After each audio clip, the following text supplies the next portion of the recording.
Hey everybody, thank you for joining us again here at CarryAClark.com. I am Pamela Clark, joined today by my husband, Kerry A. Clark. Hi friends, and let me just say this off the bat. If you only knew how many takes we've gone through to get this one right, you'd be surprised. But anyway, I'm glad to be here with my wife Pamela today and to talk about our wonderful podcast called When Ordinary is No Longer Enough. Yeah, y'all, today we're going to talk a little bit about our life growth area number 2, Yes. which has to do with your work. If you remember, we talked previously about life growth area number 1, which was your home.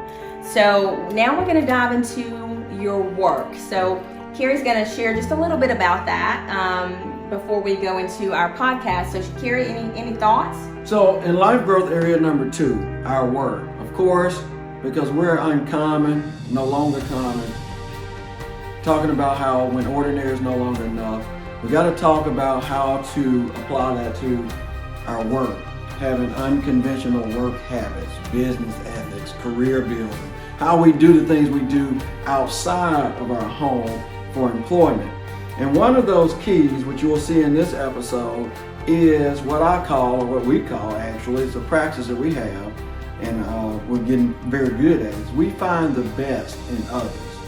When you make it a habit to find the best in the people you work with, the best in the people you report to, the best in those around you, life, work, everything else goes better.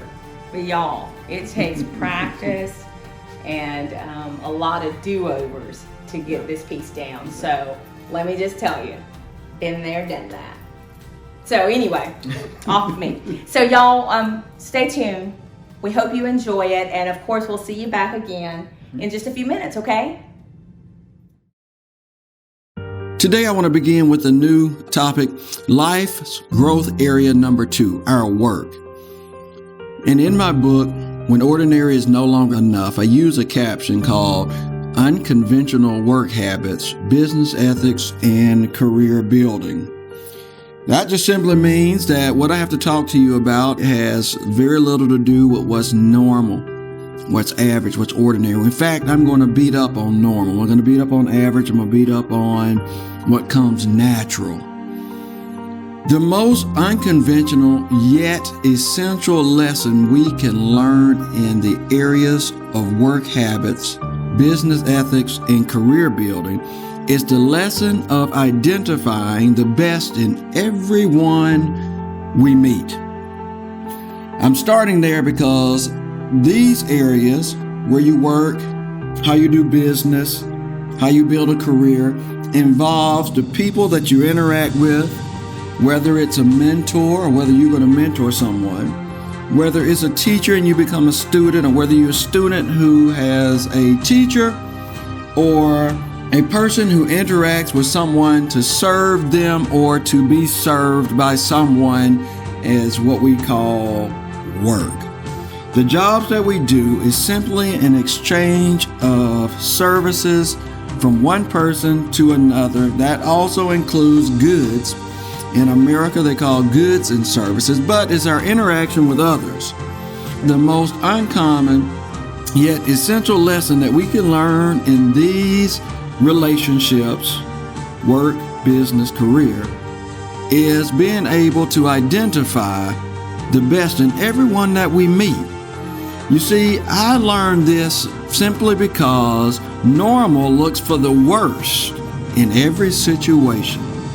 When you go into a restaurant and you pick it apart, you're finding the worst. When you rate and review a restaurant or a business, what you're trying to determine is how bad should I rate them, as opposed to how good can I rate them. What did they do to stand out? Instead, we try to find where their flaws are. We're conditioned to find others' flaws.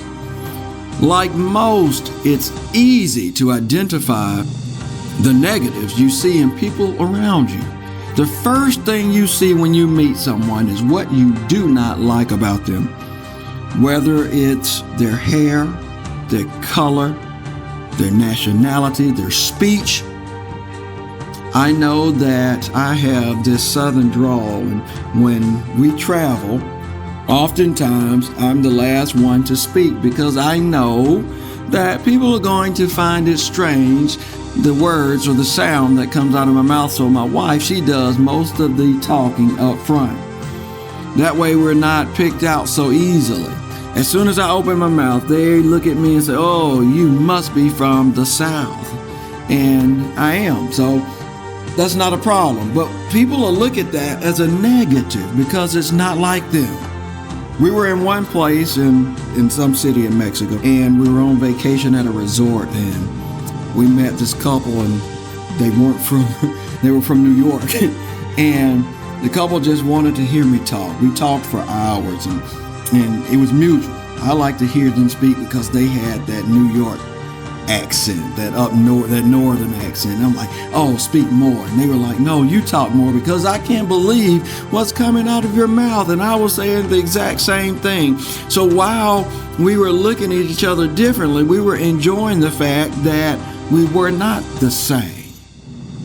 When we realized that we could get over the negatives, we found positives that we could truly enjoy in that relational conversation. We have found that it's tough finding something positive and useful in someone else. We're made that way. It's not the easiest thing to pick out what's useful about another. In fact, I'm credited for being able to find the gifts in others. That's one of my goals, one of my prayers. When I talk to God, I talk to Him about, "Lord, help me find the gifts, the talents, the skills that are located within the person that I get to interact with each day." Because when I find that gift, I know what it is what I can use them for that's going to benefit me.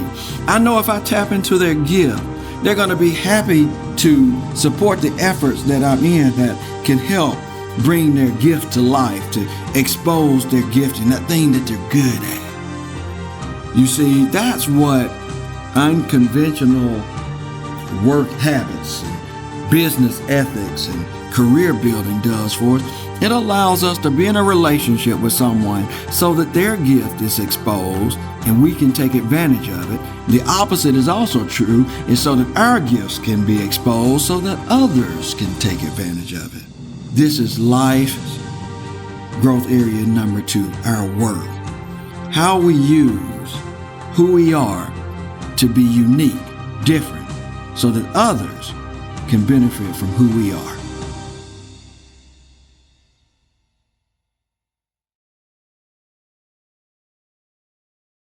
All right, everybody, we sure do hope you enjoyed life growth area number 2, work.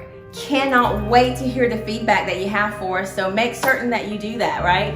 Go out to our website, send us a message. We love hearing from you, and it helps to sharpen us as well. Yes. So we can't wait to hear your feedback. Kerry, do you have any closing comments for our viewers at all? Well, the only closing remark I have is now that we are shifting from life growth area number 1, our home, to life growth area number 2, listen to those words. These are areas in your life that you intentionally want to grow. Ordinary people have no intentions on growing. That's not you. Average people have no intentions on getting better. That's not you. And so I want you to dig in as we get into these episodes on how to apply them to your life so that you can, one, get better. So every step you take beyond normal, you just become or became or will become extraordinary. And y'all remember this too, though. Your life is your business, right? Yeah. So you want to remember that as you're going through every day, because if you don't consider your life your business, someone else will consider your life their business. So you want to make sure that you do that. So anyway, y'all come back again and see us, and we do hope that you share the information that you're learning with those that you come into contact with as well, because before you know it, everybody will be living a life of where they're uncommon, and that's exactly what we're after. All right, so we'll see you again soon. Take care. Thanks for joining us. All right, here we go. Take 1 of intro to life growth area number 2, our work, in 5, 4, 3, 2. Hey everybody, welcome back to another episode. The area of No Longer Common called work.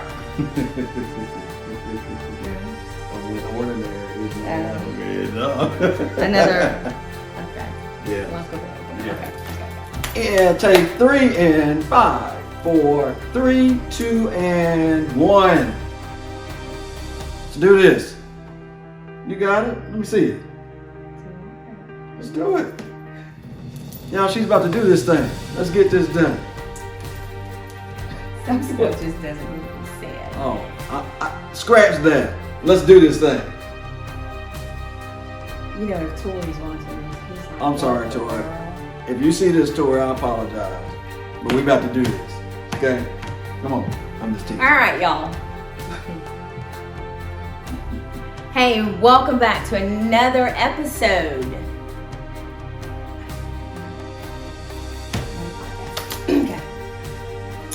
Take 3 and 5, 4, 3, 2, 1.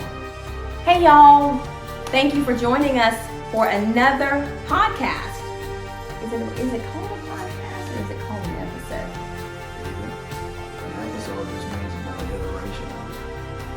Another installment. But the whole platform is called a podcast, or the whole. Take 5 and 5, 4, 3, 2, 1.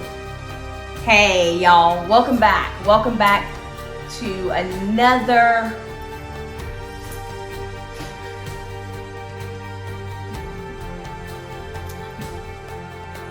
Can somebody tell me why this is so hard today? All right, here we go. Take 6 and 5, 4, 3, 2, 1.